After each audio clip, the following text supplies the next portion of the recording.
Hey guys. Hi. Hi. So I am a nurse. Anybody else out here? Any nurses? No. Teachers, maybe? Yeah?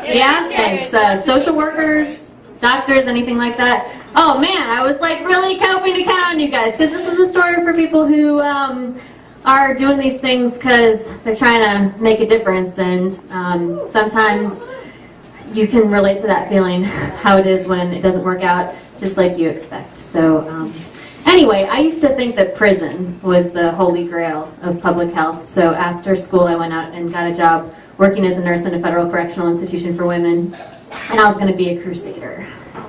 But thank you. When I got there, though, I got scheduled to work on these night shifts by myself after clinic hours, and I had to spend all my time running from the pill lines to the nightly emergencies. And I was responsible for over 1,200 women, so every night there was something, like maybe someone was having a seizure, or maybe there was a lock and a sock incident, or maybe someone had gotten a little overzealous with the DIY tattoo removal. She used a iron, you know? Yeah, but the worst thing about working on the night shift when you're a nurse is that if my patients ever needed anything from me, I had to get an order from the on-call doctor. And this guy was the women's health specialist during the day. And what a douchebag of a gynecologist he was. Thank you.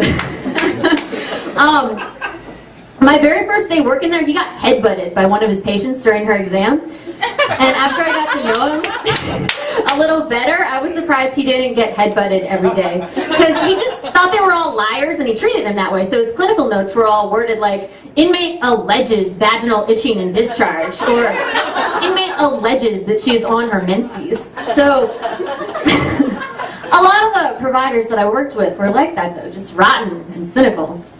Now, I actually knew some women who were trying to get their lives back on track who came in to come to us for support, and it was awesome getting to talk to those women.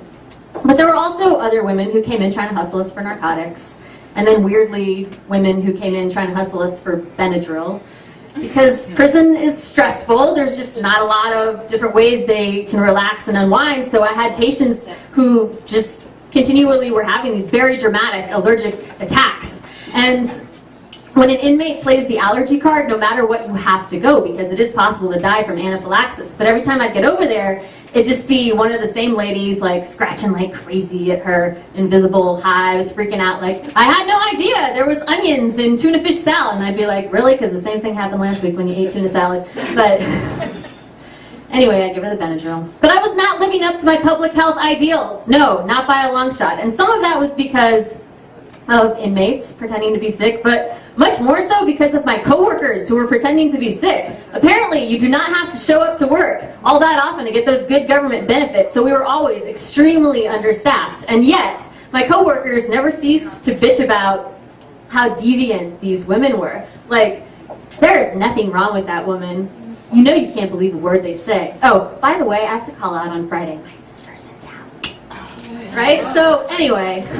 But mostly I was not living up to my ideals because it was all just starting to get to me. You know, I had more work to do than I could handle, and none of it seemed like it mattered to anyone. And I think with any job, that is when the cynicism sinks in. But then one day, I had a really bad Saturday at work. I was taking care of this lady that I thought looked really sick. Based on her symptoms, she looked like she probably had a serious kidney infection. But the on-call doctor was not impressed. You know how easy it is to fake having blood in your urine? Oh my God. Right. So eventually he did let me send her to the hospital, but by the time I got her transferred and finished up all the paperwork, it was an hour past the end of my shift. And then I get a call on the radio. Camp to health services. Go for health services. I got an inmate over at the camp. Says she's having an allergic reaction. Perfect. But when I get over there, I could hear this woman before I could see her. It was an inmate about the same age as my mother, and her face was completely swollen. She was fighting to suck in these fast, shallow breaths. So I found an EpiPen, and I slammed it into her shoulder. Now, normally, the effect of epinephrine on this kind of allergic reaction is dramatic. You start to see the swelling ease up immediately, but that is not what happens. When I hit this lady with the EpiPen, the swelling in her face exploded even bigger, and she went from trying to fight for a breath to not breathing at all.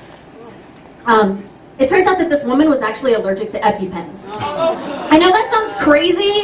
She's not allergic to epinephrine. It was to some kind of preservative that was in the pen. But basically the situation had gone from bad to much worse very quickly, and I had nothing else to give her. We had already called 911, but they were not close. So I put my hand down her throat, held open her airway until I saw her get a little bit of air. There was a group of women who had gathered around us, so I asked one of the other inmates to take over holding open her throat. When I ran back to the main compound, busted into the pharmacy, grabbed as much Benadryl as I could carry, came back and just started injecting her with one shot after another until finally I saw her take a breath. And then about 15 minutes later, the ambulance finally arrived and took her out of there. The next day, I had to go back to work. I was still totally in shock. I was just fumbling around trying to get my medications together when my boss walks in and says, "So you sent 2 out to the hospital last night? Real nice. And I heard the second was one of our allergy queens." Yeah, but when I got back over to that unit where it had all gone down, one after another, the women came up to my pill line and said, "Thank you so much, nurse. God bless you for being here." Now, that job never turned into the public health crusade that I had imagined it would be. But these women didn't need a crusader. They just needed someone who would do the job that they had signed up to do, which it's really easy to get out of in that twisted little world where not a lot of light shines in. I'm so glad that that woman turned out to be okay. But even more so, I'm grateful that I was given that wake-up call. Yeah.